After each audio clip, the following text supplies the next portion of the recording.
Hello and welcome to another episode of the All Things Considered CX podcast. I'm your host Bob Azman, and I'm really glad you're joining me today because we're talking a lot about technology and software and how we can enable the customer experience and customer loyalty in this series of podcasts that we're recording. So this is really another one in the line of discussion topics about how do we enable a better experience through the use of software, platforms, technology, et cetera. So I'm really pleased to have our guest today, Brittain Brown from Givex, who's going to talk to us about that very thing. So Brittain, welcome to the podcast. And please, if you would, introduce yourself to our listeners. Thanks, Bob. Well, like you said, Brittain Brown. I'm the president here at Givex, and I'm based in our Toronto office. And I've been with Givex now for the past 20 years, and that's allowed for quite the visibility on how we've evolved using technology to engage with customers. And so, exciting topic, and I'm looking forward to speaking with you about it. That's great. Brittain, you don't often hear about people being with an organization for 20 years. That's pretty significant and quite an accomplishment. So tell us a little bit about your career, how you got into this area. I always say that rarely do people wake up when they're young and say, I want to be in customer experience or software and so forth. So tell us a little bit about your background and path. Well, the funny thing about probably how you introed that bit was that when I joined Givex, I actually headed straight into our direct client support wing, where I was actually helping take care of our clients, and I was on those customer experience and customer service phones with the company. What it was really exciting about it was that we always had new products, new technologies, and at this stage probably feels like ancient technologies we're dealing with, but there's always things that needed to be solved that could be solved, but each call was different and always provided for an exciting way to help someone get through to what they needed.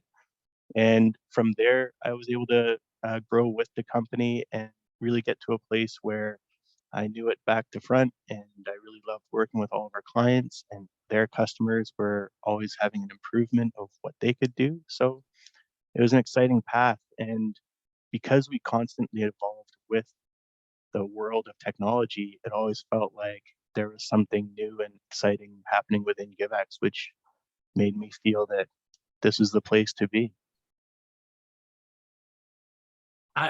This is really fascinating to me because a previous guest on a recent podcast started out in the company much the same way you did, less years of experience, but started out in the company much the way you did.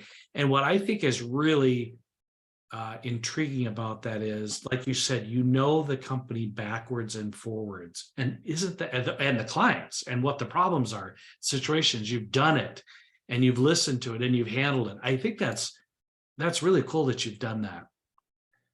Thank you. Well, it absolutely has been an exciting journey. And even though, as I said, while the technology itself has changed, what our merchants and our clients are looking to solve for their customers has still remained the same kind of objective. How do they engage and get their customers to look forward to coming in, enjoying what they're doing? And we're doing that from a technology and transaction level, but that adds a big part of the experience to what's happening, whether it's in hospitality, retail, quick service. It's an important part of all of our, client merchant relationship with their customer. So true. Before we get into maybe your view of customer experience, kind of the state of customer experience based on your interactions with your clients and so forth, tell us a little bit about what is Givex? What does it do? What's the platform? Give us a little background on that. Absolutely. So, and I'll start back in those ancient days. We started out as really a company that was engaging in electronic gift certificates. Before they were vogue, it was 1999 when the first Givex eCert was issued, and it was only redeemable over a telephone, usually a landline.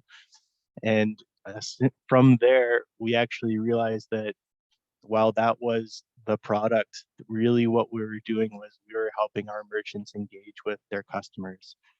And following that kind of philosophy, we found that we could engage with, we could have their merchants engage with customers in so many other ways. We were able to introduce coupons using the same kind of technology with stored value, loyalty programs where there are points and points conversion to currency. And then really about halfway through, we realized too that part of the big interaction that's so important in that relationship is what's happening at the point of sale. So Givex also then developed our own point of sale system, which was fully integrated with all of our other products and allowed us to actually get a real physical footprint in the door with our merchants as well.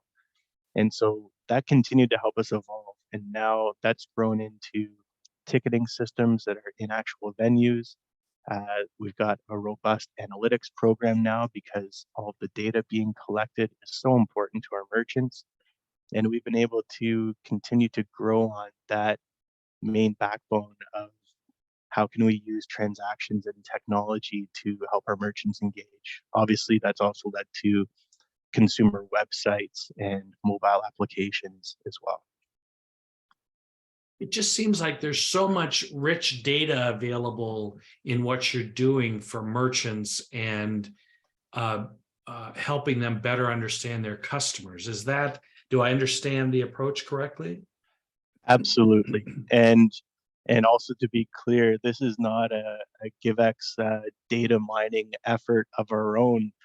We are really a data processor that is actually helping our merchants collect all this information so that they can learn how to better engage with their merchants. If you think about every transaction that was a gift card, that was just an anonymous piece of data with a few transactions on it. Maybe it got reloaded, but that was the start of merchants understanding that, well, if I issued one of these for $25, there's two things that are going to happen. Either someone comes in and spends part of it, which means that they're going to come in again, or they come in and spend all of it and a bit more, which either way, they've had a couple of visits or they've had an upsell in the gift card. So just looking at that data alone on a very simple device as a gift card, you can see the power of that.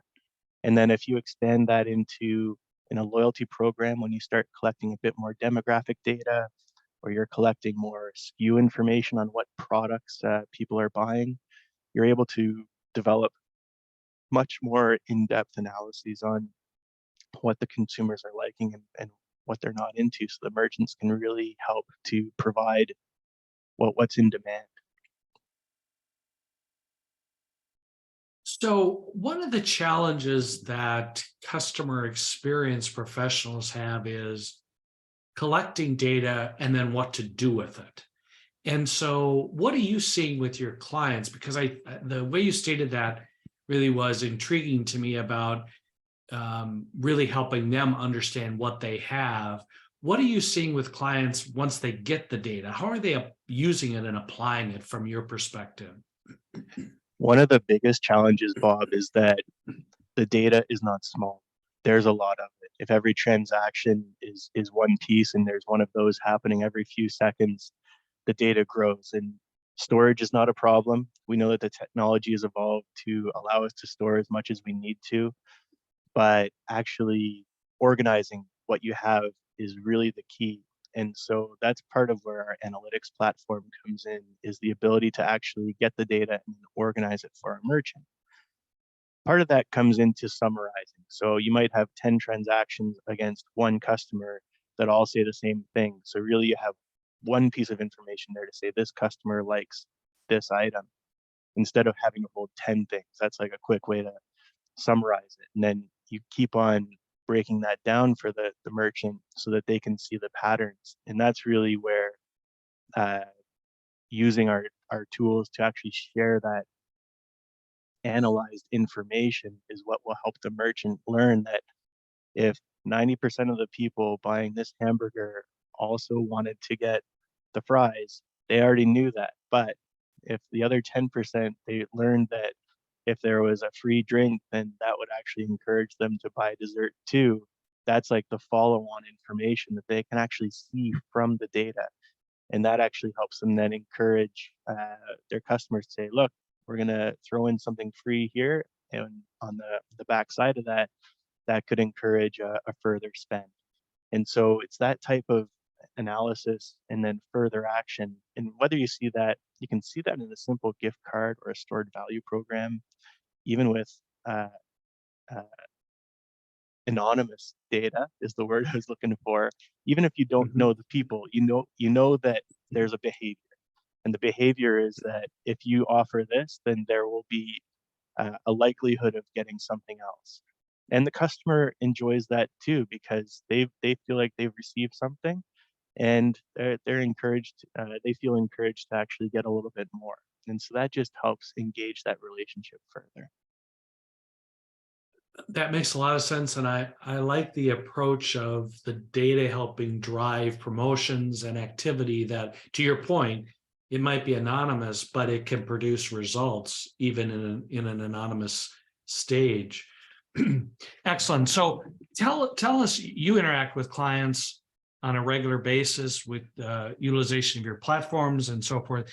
What are you hearing from clients? What are their challenges? What are they asking you about? What's kind of the state of customer experience from your view and the people and the clients that you deal with? Well, certainly now, the when the client comes to us, the number one question is, how is the technology going to improve on what our bottom line is and how we're engaging with the consumer? And is that technology going to get in the way of our established practices and what we're already trying to achieve? So there's a few different things we have to tackle there. And inevitably, we'll end up working with multiple departments of that client. There's the finance department that needs to look at the bottom line. There's the technology part of the department that needs to make sure that technology and operations work in the location. And then there's obviously the marketing department that wants to say that, well, because we're actually using these products, we can see that we're doing more. And so we do have a bunch of different branches we need to deal with. And it still comes down to answering that question of how do we actually use that technology to help improve the experience? And probably a good example there to get into a more complex one more recently is how do you start using mobile technology, touchless technology, and or uh, I was going to say contactless, but also unmanned or un. I shouldn't use unmanned. Using like kiosk technology where you don't have an operator, and then the customer Uh, or the client wants to know how is that going to improve the service, and then also what about my staff and my labor? I still have concerns over how I'm actually running this establishment, and I don't want a computer to be the one greeting my customer because I don't think that's going to work. And that's actually a big part of the conversation is where we can actually show that just like years and years ago and over all the centuries, technology does potentially replace a role, but what that does is it also introduces a new role. So what we're seeing is the technology is allowing the customer to get exactly what they want because they keyed it into the mobile device or the kiosk. They got a receipt. They have everything clean and booked the way they want it. And in the meantime, the person who might have previously been taking that order and sending it off to the kitchen or taking that order and entering it into the point of sale system, instead, that person is engaging with them and actually tasked with helping ensure that they got everything that they needed and that they got it swiftly and promptly, and actually having more of a relationship as opposed to just kind of ticking a box of getting an order and sending it where it needs to go.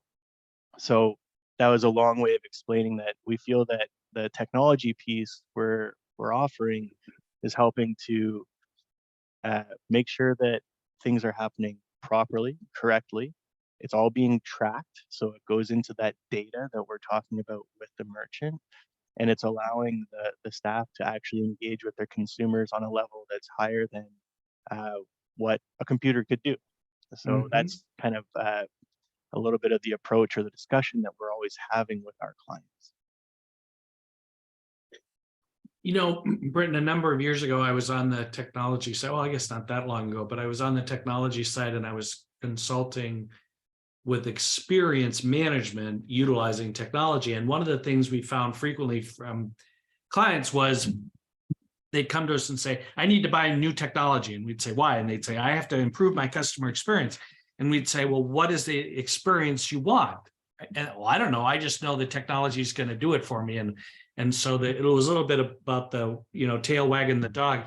Do you ever find that in some of your discussions with clients that they might not have their strategy defined, but they know they need something?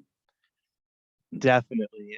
And this actually comes into a big part of the, if it's as you would say, like into the sales pitch, because we really encourage the discussion to be about what is happening within that client's business right now, because we're not actually looking to uh, make a number to sell as many of X product, no matter who's buying it. We're actually really into engaging with our client, it's more of a partnership to say, what is the problem that we could actually be solving for you? And they are often coming to us, and we're also obviously going out to clients to identify what those solutions could be.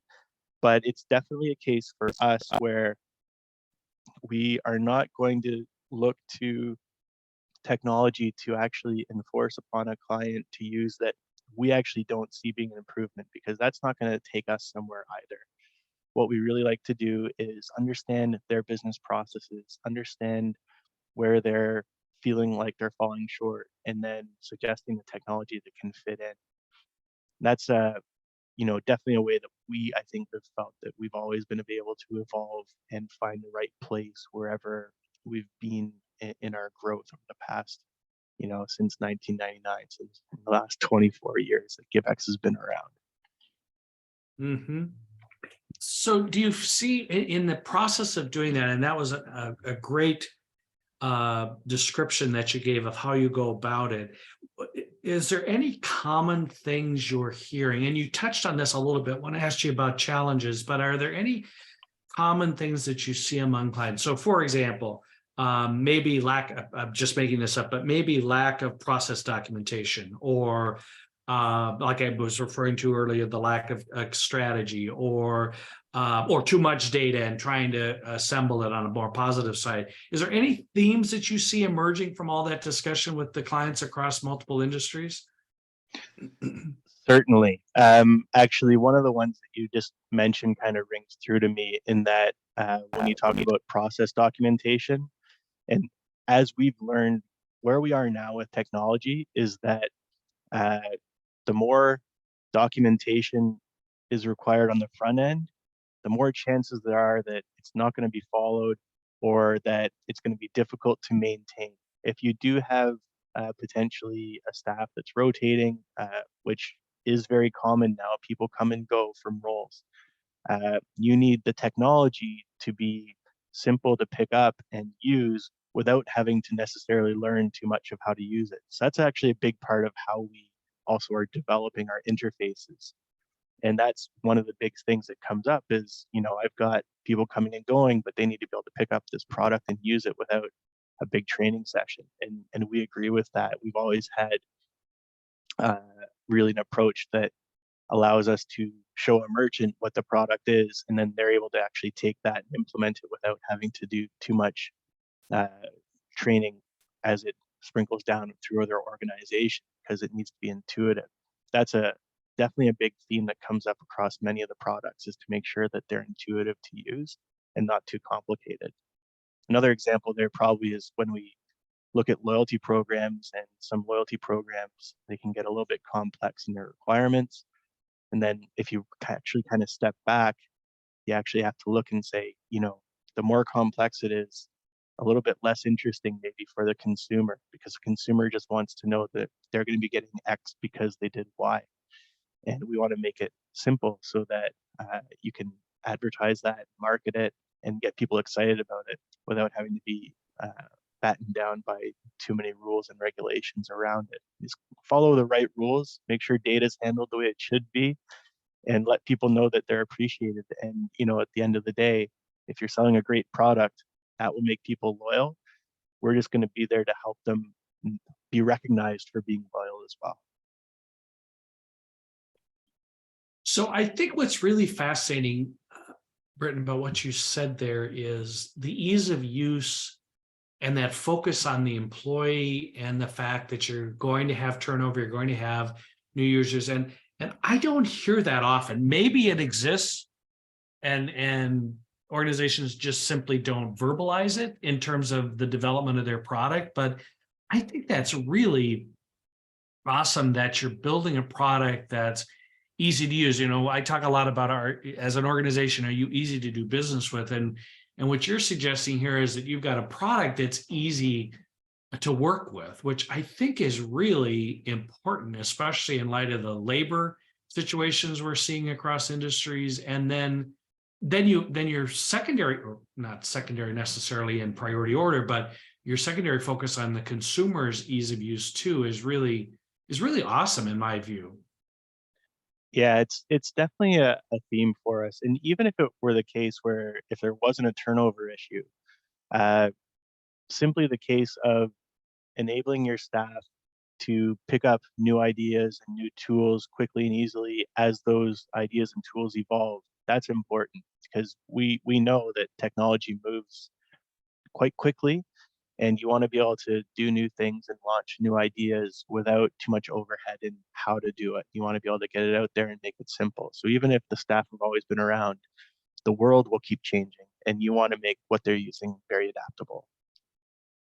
Mhm. No question about it.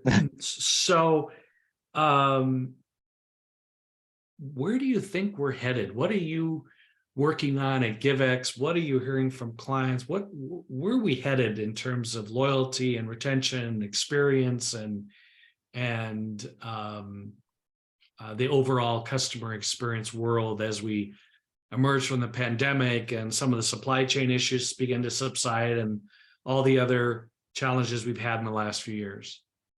Certainly. Well, where we're definitely headed from here is that we know that, for one thing, merchants look at these types of programs, what's happening at their point of sale, what's happening with their member databases. They know that it's not unique, that they need this type of thing.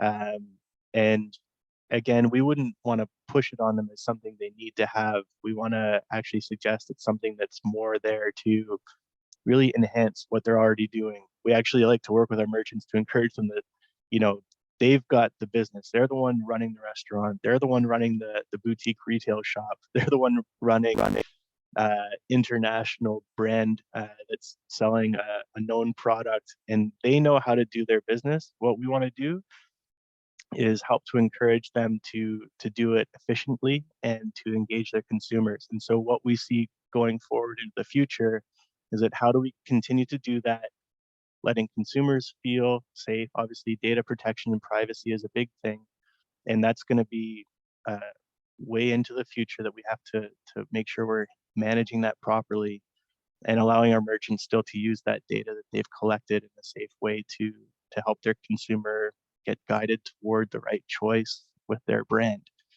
And so our goal moving to the future is to continue to put that information together and that insight together and share that with our clients.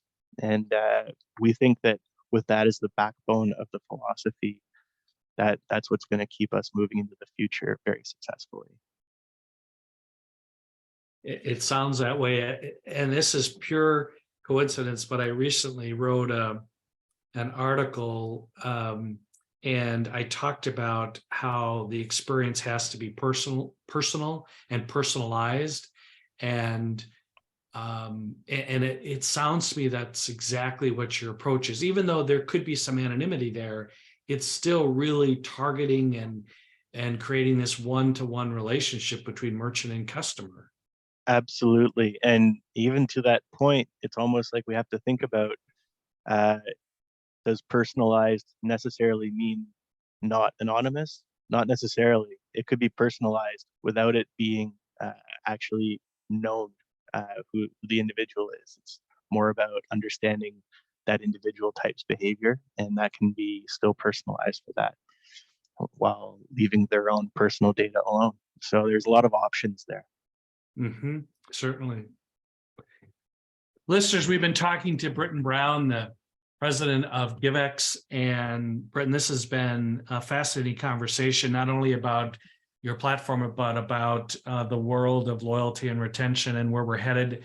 And Brittain, if our listeners would like to learn more about your product, your platform, and so forth, how is it best for them to connect with Givex? Absolutely, Bob. Thank you very much. And the best way to get to us, go to givex.com, and right at the top of the page, there's book a demo, and we've got a team of folks that would be happy to show you what we're doing.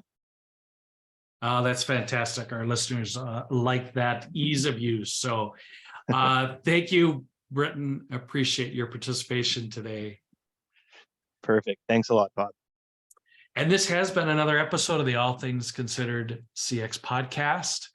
I've been your host, Bob Azman. As always, please stay tuned for future episodes of my podcast, as well as my fellow colleagues at the CXFM Radio Podcast Network. Share this podcast with your network. And as always, until we meet again on this podcast, take care.